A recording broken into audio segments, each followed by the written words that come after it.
অসহায় মানুষের পাশে আবারও মানবিক উদ্যোগ নিয়ে দাঁড়ালেন অভিজিৎ দাস লিটন।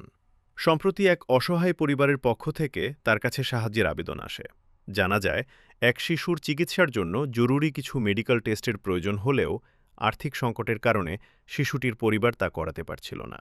বিষয়টি জানতে পেরে অভিজিৎ দাস লিটন নিজে জিবি হাসপাতালে উপস্থিত হয়ে শিশুটির পরিবারের সঙ্গে দেখা করেন এবং চিকিৎসার প্রয়োজনীয় খরচ বহনে আর্থিক সহায়তা প্রদান করেন। পাশাপাশি তিনি পরিবারটিকে মানসিকভাবেও সাহস ও সহযোগিতার আশ্বাস দেন। এদিকে এক গাড়িচালক হঠাৎ হৃদরোগে আক্রান্ত হয়ে জিবি হাসপাতালে চিকিৎসাধীন রয়েছেন। তার শারীরিক অবস্থার কথা জানতে পেরে পরিবারের সদস্য ও ঘনিষ্ঠরা অভিজিৎ দাস লিটনের দ্বারস্থ হন। খবর পাওয়ার পর তিনি দ্রুত হাসপাতালে গিয়ে রোগীর শারীরিক অবস্থার খোঁজখবর নেন এবং পরিবারের হাতে আর্থিক সহায়তা তুলে দেন। পাশাপাশি ভবিষ্যতেও সম্ভাব্য সব ধরনের সহযোগিতা করার আশ্বাস দেন তিনি।